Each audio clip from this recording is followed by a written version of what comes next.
In today's video, I am bringing you all of my spoilery thoughts while reading Toll the Hounds by Steven Erikson. This is the 8th book in the MALAZAN Book of the Fallen series, and I can't believe I'm already on book 8, considering I only started this series back in January. Currently, I don't know why I went to show you that. I'm not using a bookmark because I'm reading this on my Kindle, but I'm at the end of part 1, so I wanted to share some initial thoughts and feelings so far, and so far I am enjoying Toll the Hounds much more than I was enjoying Reaper's Gale at this point. Reaper's Gale, I felt like there was so much that was going on and so much that was being introduced that I just didn't feel that invested in, whereas with Toll the Hounds, yes, we're back in Genebakis and we haven't been there in quite a few books. I think the last time we were in Genebakis, technically book 4 when we were following Karsa. We haven't been in Darujhistan, I don't think, since book 1, so that's been really interesting. I've enjoyed seeing characters that we haven't seen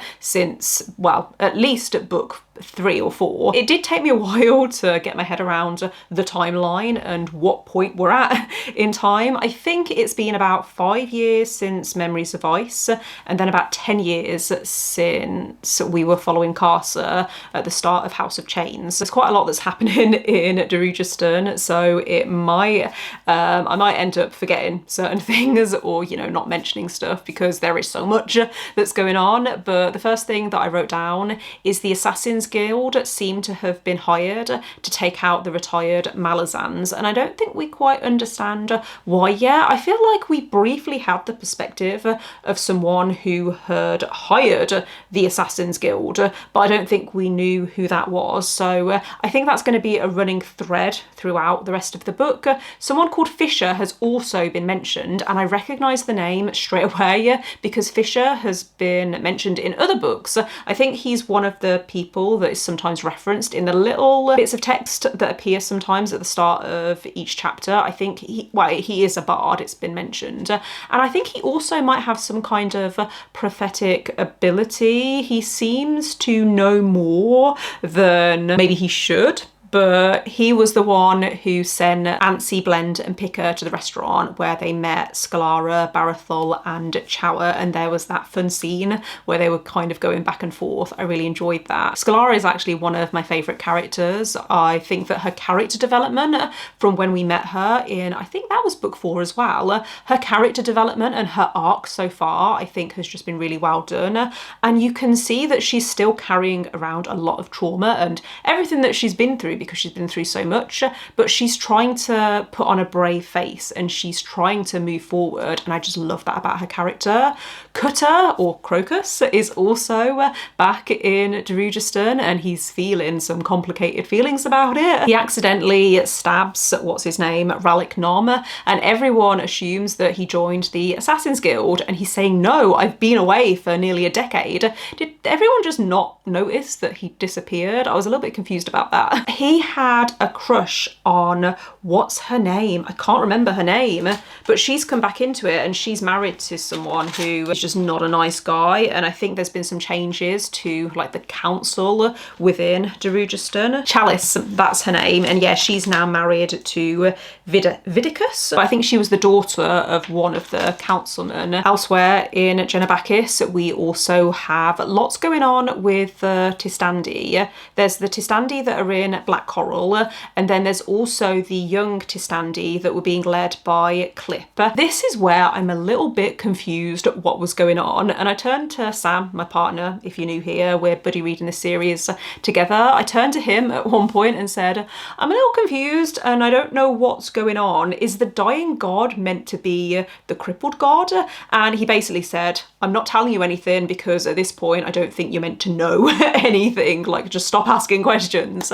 So yeah, there's some confusing stuff that's happening there. I feel like what's happened, my interpretation, is that it seemed like Corrald Ghislaine opened at one point, because the Tistandi in Black Coral seem to be able to feel that. Clip's mind, I think, or soul, was then sacrificed to whoever this dying god is, and now the younger Tistandi are trying to go and save his soul. Or it feels like they don't really have much direction at the moment. I feel like what they want is to find a community. They want some guidance. They want to be told what to do, or they want to feel that sense of belonging, whereas Clip, I feel, has different motivations, and I don't think his motivations are necessarily good. They have also met up with Calla, who was just out in the wilderness, and he stumbled upon them and just jumped up into their caravan and was like, yep, take me away with you.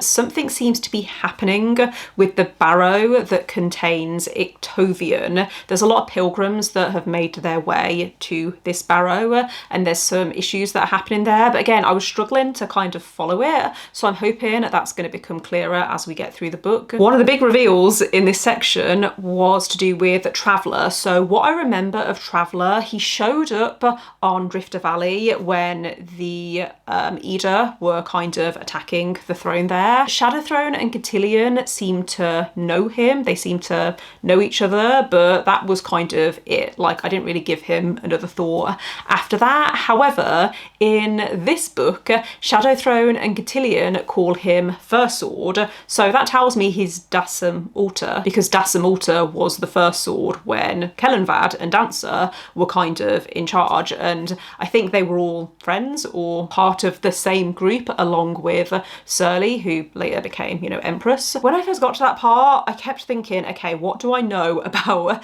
Dasam Alta other than he was the First Sword? Everything about him has come in bits and pieces, but it's slowly coming together in my mind, and he is on a mission to kill Hood, which helped me remember, and also Sam helped me remember this as well.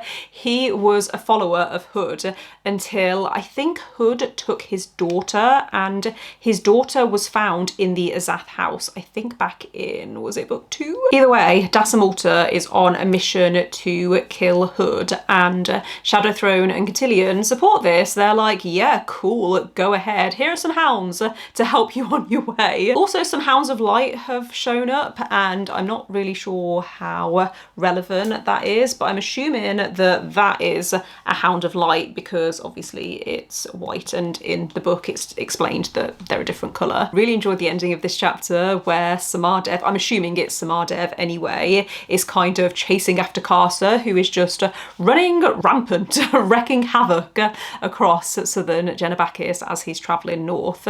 The local villagers even thought that he was a demon, and Samardev, I think the last line is her saying that she's trying to find him to return him his horse, and I just thought the way that that was done was really funny. There's a brief moment in the prologue where we see 2 Teblor children leave their village and chase after this dog, and it's mentioned that their mothers are mother and daughter, so that tells me that they're Karsa's children. It was literally a very brief moment, so I don't know, yeah, how that's gonna converge, or if it's gonna converge, or what's gonna happen there, but there's so much in this. I feel like it has been quite slow, but good slow, because it's all stuff that I'm interested in, and I would rather it build up slowly and help me kind of settle back into this area of the world and these characters. Also, we had a scene in the prologue inside Dragonpur with Apsalar, the actual god, where they're still pulling this cart that has corralled Ghislaine, I think, the entrance to that warren. They're trying to pull it away from chaos, and again, this links back to, I think we were told about that in one of the earlier books. I'm feeling really positive about this book, way more positive than I was feeling at this point during Reaper's Gale. I have reached the end of part 2 in Toll the Hounds, and I'm really liking it. That's it. That's the update. A few people told me that the first part of this, the beginning, is a little bit slow. If this is slow, I mean, it is slow because there's not been any big battles battles or much action, only a little bit. But if this is how I'm feeling about the beginning, then I'm really excited to see what I think of the end. I am expecting big things. My expectations are quite high, so I'm hoping I'm not setting myself up for failure and it does live up to my expectations. Because we haven't had any big, huge battles, which I do sometimes find a little bit tedious, because it has felt closer to the characters in the Darujhistan perspectives. I feel like we're mostly just following characters going about their daily life, and I really like that. As someone who has struggled with Steven Erikson's character writing, I'm really appreciating that we are having this slow time with characters, and especially the characters in Darujhistan, and to a certain extent the Tistandi characters. There's a lot of characters in this that have been on the periphery for a few books, and I really like how now they've come to the forefront.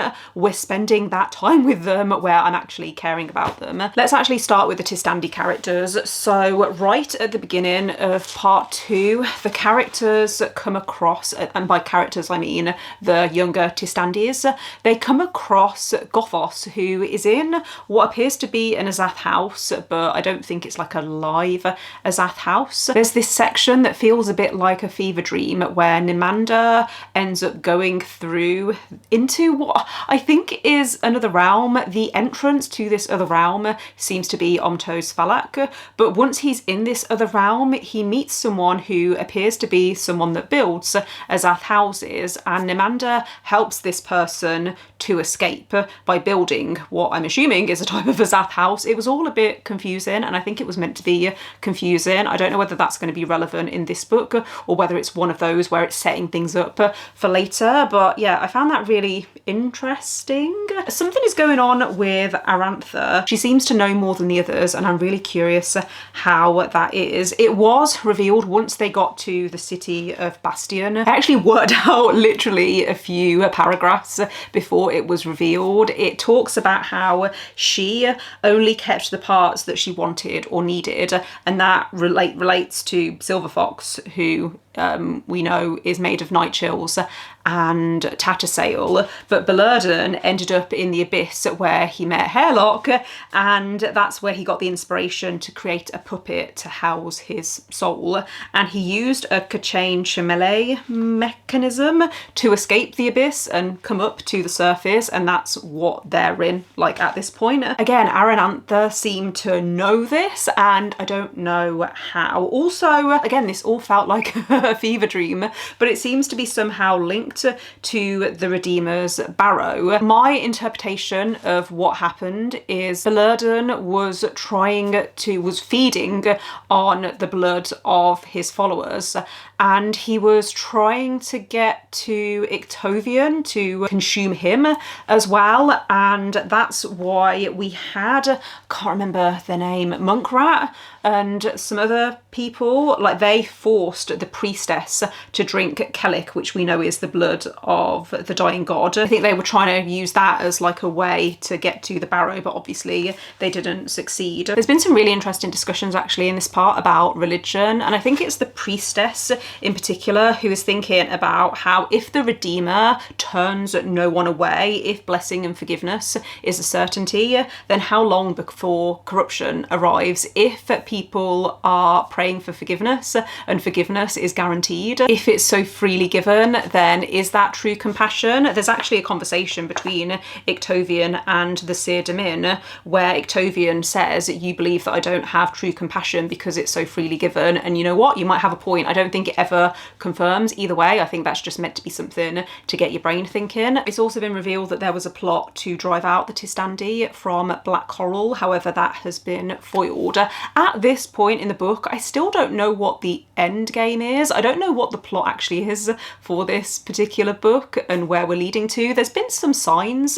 Anamanda Rake clearly has a plan, but I don't know what that plan is. He's sent off Spinnock to do something, I think to talk to Caladan Brood. Basically, there's been random scenes throughout this first half where Anamanda Rake or his close advisors or close companions have spoken to people about being ready. So there's clearly an underlying plan. Even at one point he speaks to, or he looks at the dragon, Tilana, who is overlooking Black Coral, and he says, not yet, soon. Back in Darujhistan, there is some interesting stuff happening with Torvald Nom and his mates, who are now working for Lady Verada at her estate, and there's these renegade Segula who have also come to kind of be guards. As I was writing down my notes, something occurred to me. Is Lady Verada actually Vorkon? We know that Ralik Nom has left the Azath house after sleeping in there for pretty much a decade. Vorkon, who was, I think, the previous head of the Assassin's Guild, she left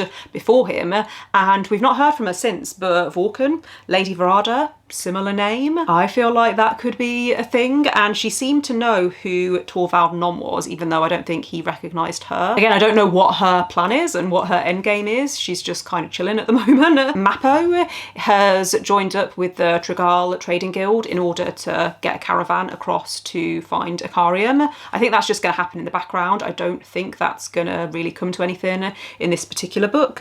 There's also a guy who is sending Hood souls. Hood approached him and said, yeah, keep doing what you're doing. And he's like, but I'm not one of your followers. No, but you're still doing my work, so just carry on. His wife also seems to be plotting something. I feel like she's plotting to kill him, but again, some of that is just, because we're only getting little bits at a time, I'm not quite sure where we're going with that. And then the main thing that I forgot to mention was Harlow, who is Stoney's son. I actually recognised his name straight away, and then I realised Harlow was a character in book 3, and he was killed. He was friends with Stoney and Gruntle. Harlow has been taken to these mines where he goes down into one of the mine shafts and comes across a Talan Imas, and he helps him by bringing him these bones to use as legs. And again, I feel like that's not really going to come to anything in this particular book, but maybe there's going to be repercussions further down the line. If anything happens to Harlow, I'm going to be really upset. I feel like that's going to be another Beak situation. Harlow has such a precious personality. I mean, he's like 6 years old, so that's understandable, but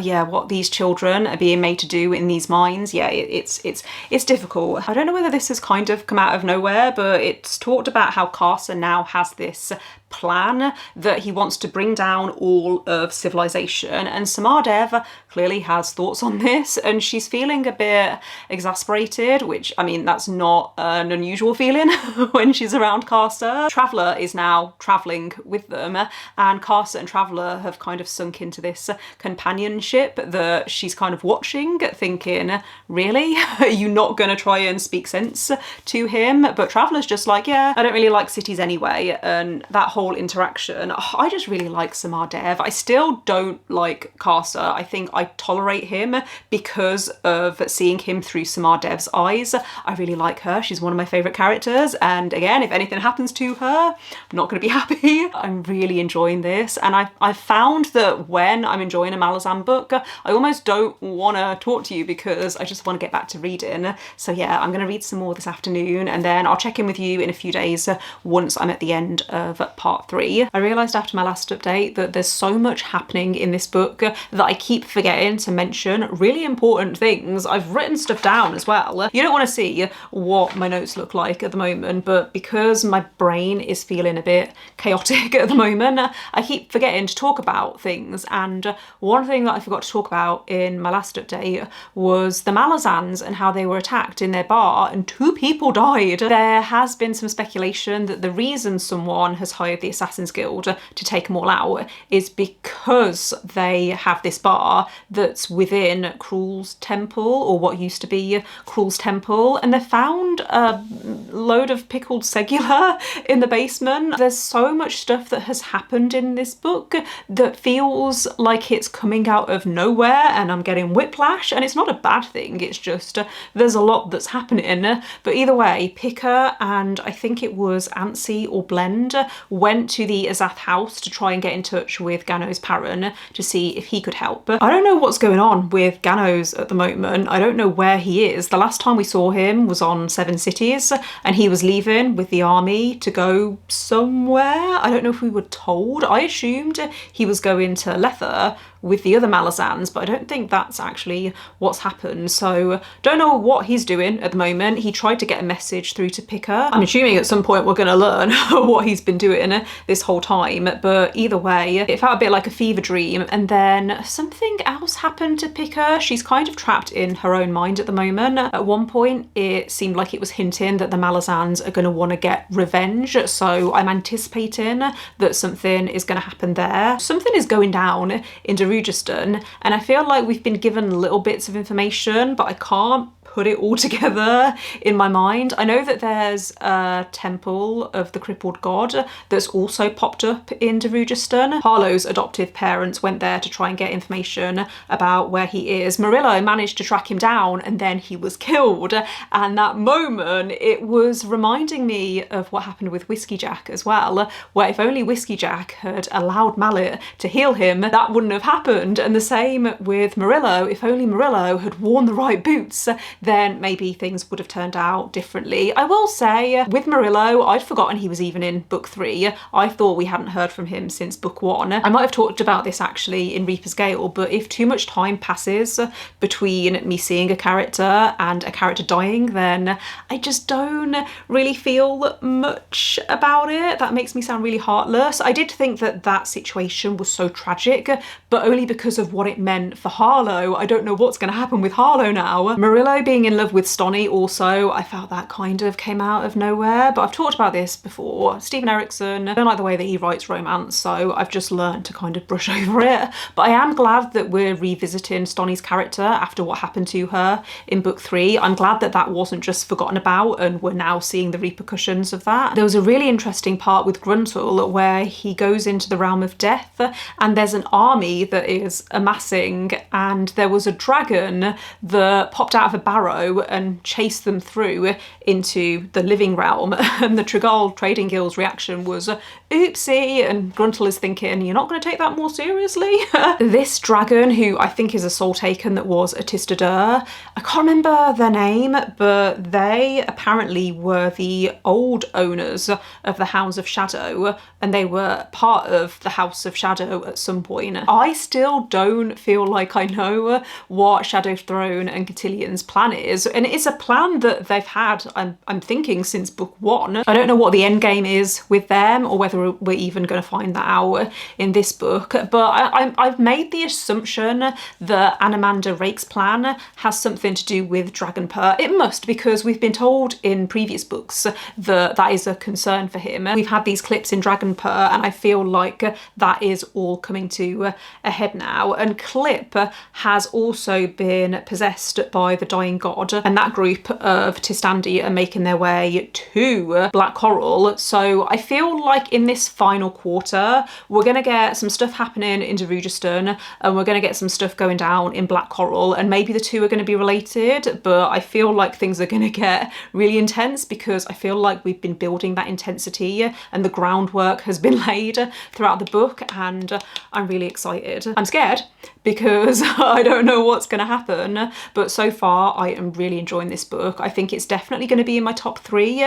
Potentially it might be my favourite book of the series. I finished reading Toll the Hounds a few days ago, and I can confirm this is one of my favourite books in the series so far. I'm going to wait until I've completed all 10 books before I give you an updated ranking, because recency bias is going to play into things, and right now I'm thinking, did I prefer this to Midnight Tides? Those two I think are like top at the moment, but like I said, I'm going to wait until I've completed the series and then I'll let you know how I would rank all 10 books. I'm going to try and summarise the ending. I'm just going to give you the highlights and the things that really stood out to me. I know that it's going to be impossible to talk about everything, so if I miss your favourite moment, then please let me know in the comments. But first of all, let's talk about what happened in Dragonpur, because that whole sequence felt like a fever dream, and I think I followed everything. My face when Amanda Rake died and Dragon Purr flew backwards into his face. Oh my god. Like,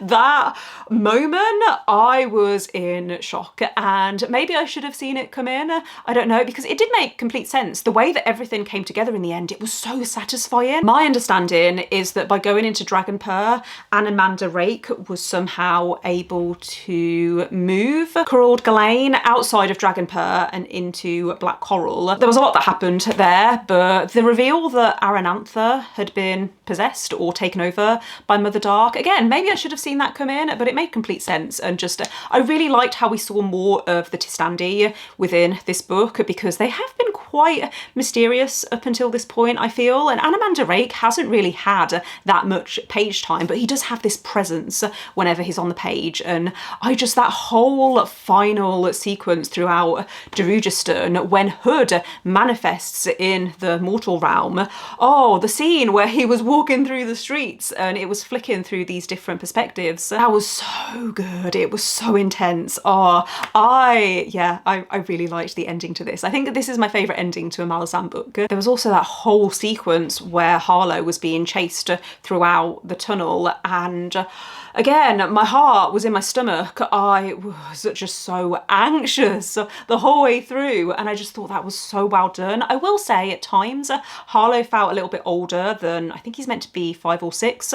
To me, when I think of my nephew at that age, I was thinking, to me he feels more like 8, 9, maybe 10. One of my recurring issues with this series is I want more page time with certain characters, and I would have loved more time with Harlow throughout this book, because I get the feeling his storyline is now done and that's it, it's all been wrapped up. Towards the end of the book, he reunites with Stonny, and just the way that that conversation went, I thought this is a conversation that I feel would be more believable if he was just a little bit older. That's just my personal opinion. I still really liked his character. It was heartbreaking. There was a part earlier in the book where he was, I think, remembering a conversation that he'd had with Gruntle about how he came into the world, and it was just, yeah, like, so much to do with his character was heartbreaking. I feel like throughout this book there were a lot of desperate people. There was this air of despair. I never struggled to understand characters' motivations. I always found it really easy to follow why they were doing certain things, and that is, again, something that I've struggled with in earlier books where it's been a bit more ambiguous. There's a couple of things that I wanted to mention that I didn't love. First of all, the writing in this, occasionally it seemed to drift into second person POV, as if Krupe or Krupa or Krupa, however you say his name, as if he was telling the story to the reader, and I don't like that type of writing. Again, personal thing. I'm very sensitive with second person POV. I don't mind it if it's a diary or if it's done in a certain way, as if a character is writing a letter, but it takes me out of the story, and it reminds me that I'm reading a book when I want to be absorbed. Iskeril Pust is also a character that I have mixed feelings on. I find it quite funny, the parts where he's thinking out loud and then he's all confused, like, how are they reading my mind? Some of those parts do make me smile or laugh out loud. However, I don't like all of the domestic stuff with him and Megora. I find it drifts into stereotypes that just feel a bit tired to me. And also the whole storyline with him lusting after the priestess, didn't love that. And also towards the end where it's revealed that she's actually fallen for him and now he's trying to work out a way to marry her as well as his current wife. I just, yeah, no, that wasn't for me. And the humour is just not for me. Let's leave it as that. I felt like a lot of character storylines did get wrapped up in this book though. We had Scalara and Barathol ending up together, which I'm okay with. Again, I've already said this in this video, I don't like the way that Steven Erikson writes romance. To me, it sometimes feels like it comes out of nowhere. But with Scalara, I did want her to have a happy ending again, because she has been one of my favourite characters in this story. And I liked Barathol as well. I liked his relationship with Char. Char ends up being placed in the Azath house as well, and I'm wondering whether anything more is gonna come of that. I really liked the few scenes that we got in the Azath house. Raced makes me laugh. I think it's just his personality, how he's just got this such dry humour and he's just so tired. He's just, he's done. And when he asks, I think it's about halfway through the book, he asks for a cat for a companion and then he gets the cat towards the end. Oh, also the Talani Mass that Harlow helps to escape from the mine. That was quite funny how this Talani Mass has obviously gone towards the Azath house to try and get it raced, and then he's just consumed by the Azath house, and there's like a barrow. I think that's what happened anyway, because it talks about a Talani Mass with unusual looking legs, and yeah, just raced. I think just the way that he delivers some of the lines, I find it funny. Carcer also meets his children towards the end of this book, and I'm really curious to see what his character arc is going to be, because I think it's Picker tells him that she has a message for him, that he's going to kill a god. And so now I'm thinking, okay, well, which god is he going to kill? Is it the crippled god? Is it a different god? So many theories that are going around in my head. I think it's in the epilogue we get this moment with Baruch where he's thinking about this tyrant. I don't know whether I've misunderstood. It seems like they're trying to raise a tyrant, and I thought, okay, well, the only other tyrant that we know of in Darujhistan is Raced, so are they trying to break Raced out of the Azath house? Are they talking about a different tyrant? I'm assuming that's setting things up for the later books. I mean, we've only got 2 books left, so maybe they are trying to raise a tyrant in order to defeat the crippled god. We still don't know what Shadow Throne and Cotillions' endgame is. I feel like it must be related to the crippled god. Like, that's got to be it, right? Like, it makes the most sense. Them unleashing the hounds into Darujhistan and seemingly not really caring what happens, that makes me feel a certain way about them because I've kind of been on the fence about whether they are. I don't think they're meant to be good or bad guys. I think they are gods. They're obviously ascended, and so maybe they feel like they're above human concerns. And yeah, I think they are interesting characters, and I'm so curious. I've said this so many times. I'm so curious about what's going to happen in the last 2 books. For this final part of the video, I've once again asked Sam if he would like to join me to talk about his experience of reading this series, rereading this series, whereas I'm obviously a first-time reader. So how did you find rereading Toll the Hounds compared to the first time you read it, if you can remember? I enjoyed it obviously more the second time round. Like, I've enjoyed every book the second time round, just because I'm picking up on more of the foreshadowing every time. I think I appreciate some more of the character work in this one than I did on my first read, and some of the character arcs as well. What I would say is this book's more focused. Way more focused. We've only got a set few POVs, I feel, or it feels more grounded than some of the other books where we're dealing with so many more characters potentially. I don't think we're dealing with as many characters in this book, or most of the characters that we are dealing with are in the same place, in the same city, or feels a lot more localised than it did in previous books. Yeah, I agree, and I really liked that. Considering I don't think that Darujhistan or Genabakis is the most interesting location. As I would say, Seven Cities with its layers upon layers of civilization, or Lether with its kind of clashing cultures, I would say those are more interesting locations versus Darujhistan and Genabakis, which just feels like kind of any old generic fantasy world. Yeah, I love Darujhistan. I think it's my favourite place in all of Malazan, that city. I think just the way it's described, the way it's told. What were some of your favourite moments throughout this book? Ooh, putting you on the spot. Favourite moments. Obviously, the arrival of Hud into the mortal realm. Yeah. I thought that was so well done. Yeah. Especially how, he's walking to the centre, and then Erikson just goes and does all these stories of all these people just dying while he's walking through the city. And it's not just, evil people. It's evil, it's good, it's ill, it's healthy, it's old, it's young. There's no kind of discrimination there while he's walking through the city. But there's that one guard. And there's the one guard, who we've had snippets of through the whole book. When he's originally, I think we met him when he's talking to Mappo, and he helped Mappo through the city. But he's the one obviously been chasing after the killer. But he also seems to be just this righteous, good human being, which Hud can see prophesies that without him, his family's not going to do as well. They're going to be damaged. They're going to be hurt growing up.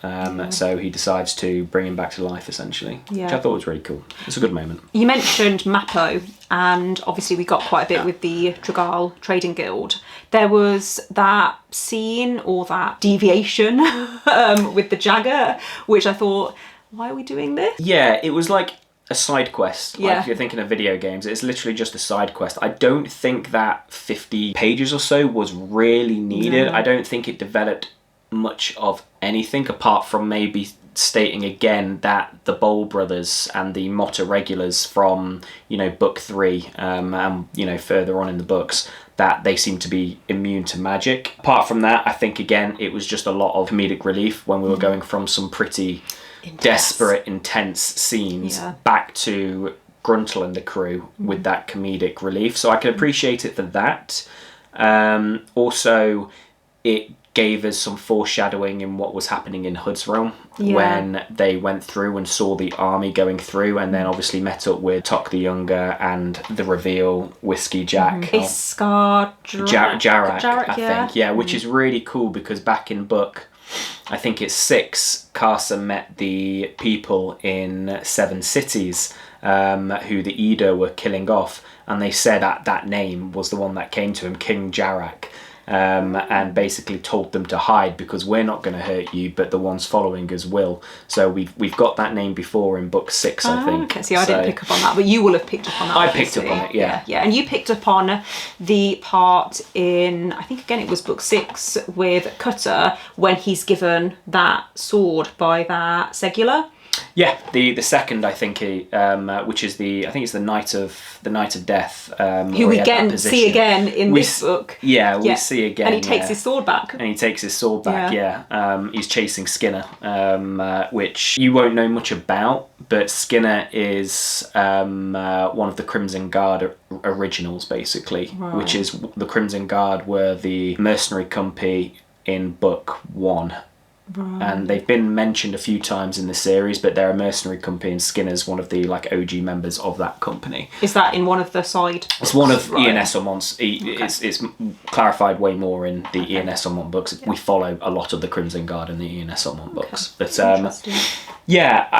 going back to that scene, I don't think it was needed really. I don't know if I would have preferred maybe more development into getting Mappo to where he needed to go, because obviously I do want Mappo and Ikarim to have their, reunion. Yeah. I did find it clever how, because I didn't quite realise what was happening when the Tregal Trading Guild came into Dragonpur, and I was like, they can do that? Like, what are they doing here? Yeah. And then they obviously, continued through and were kind of...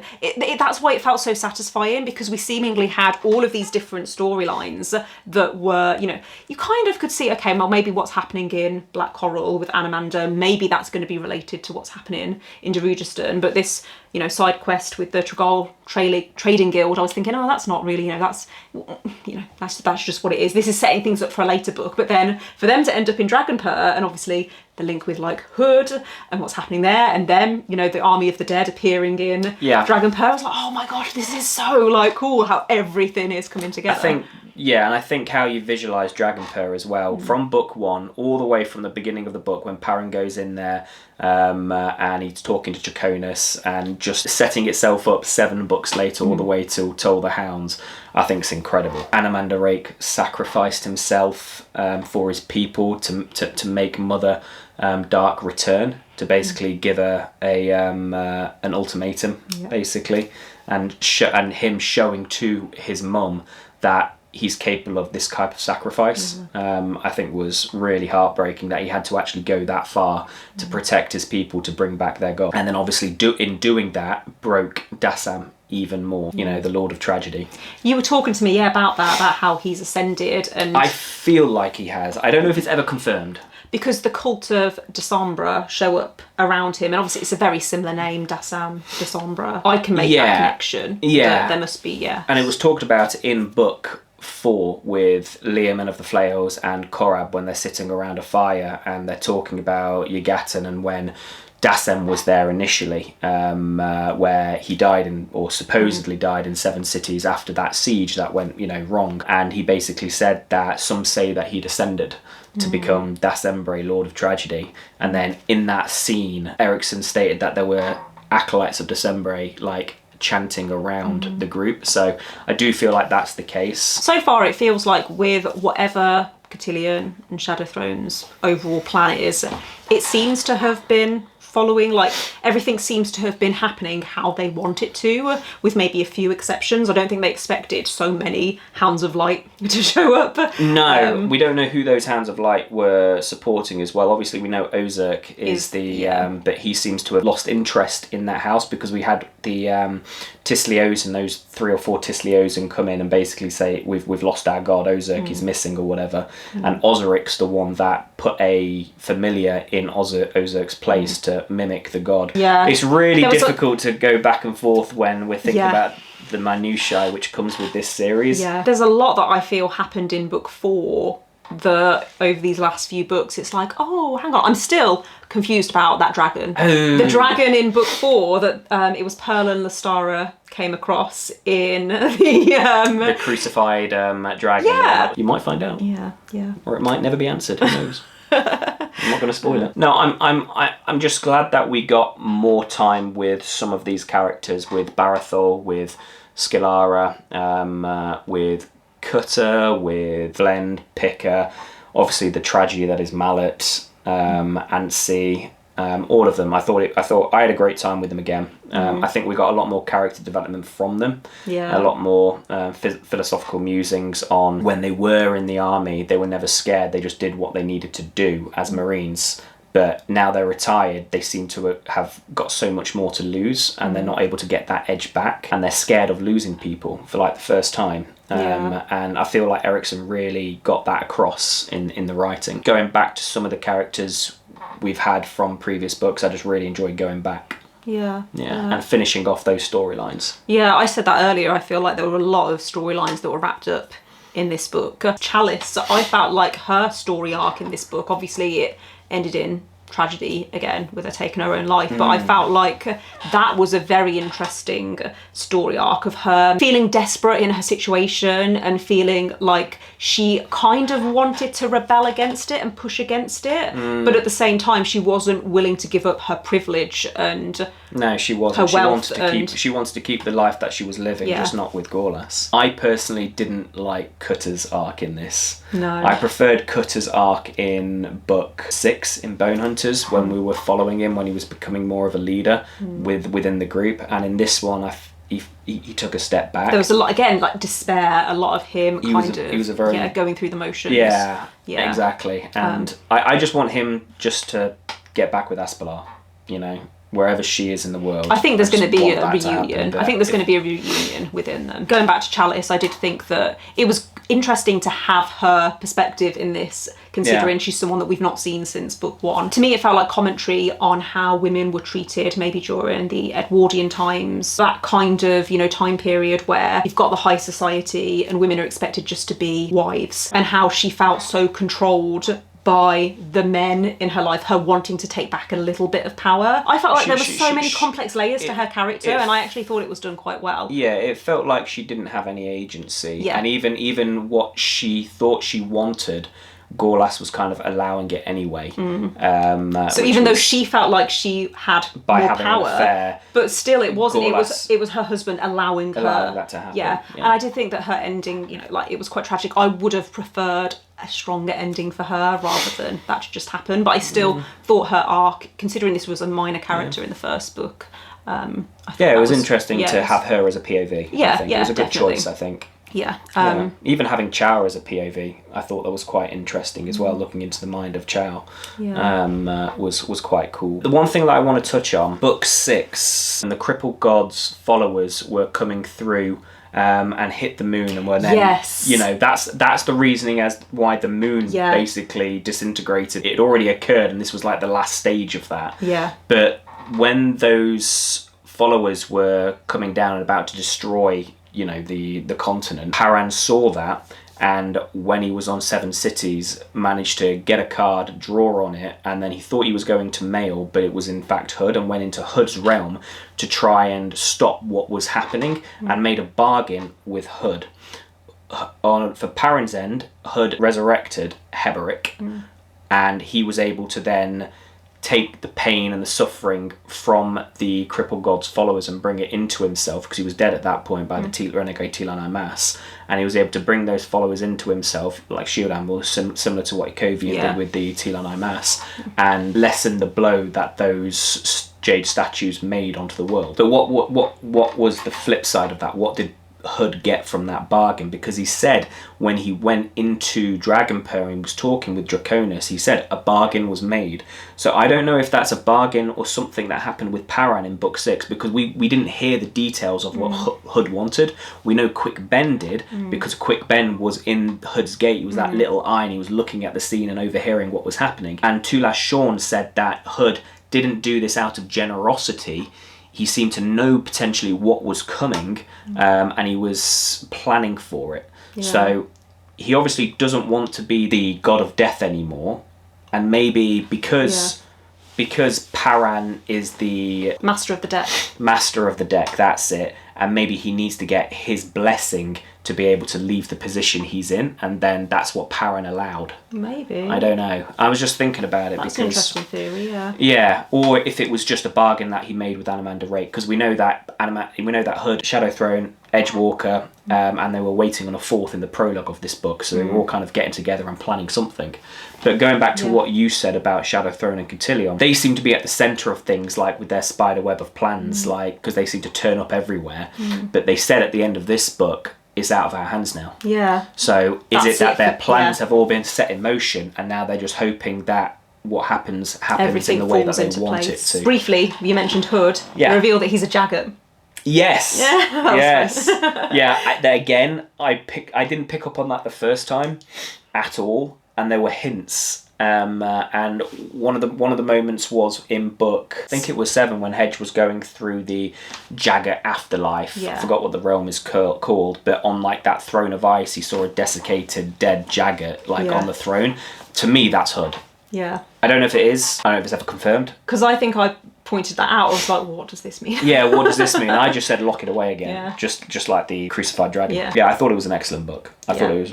The ending of this one is probably my favourite ending to any book. I literally said the same thing! Yeah, so far. I think The Crippled God for me beats it, but for now, Toll the Hounds, out of any ending, it has absolutely... Because Erikson does endings really well with every book, I feel, and this one is definitely up there at the top. Yeah. The convergence. Yeah, he always has the convergence, but this one just worked so well. Yeah. I think we're going to leave things there. We are going to be reading Dust of Dreams in the new year. I think we're probably going to start it in January. Yeah, beginning of January. Yeah, and then the plan is to try and read Dust of Dreams and The Crippled God quite close together, because I've heard that's the best thing to do. And then we'll be finished. We'll have finished the series. Thanks again for watching. Don't forget to give this video a thumbs up if you enjoyed it. Click subscribe if you would like to see more videos. But otherwise, we will see you next time. Bye.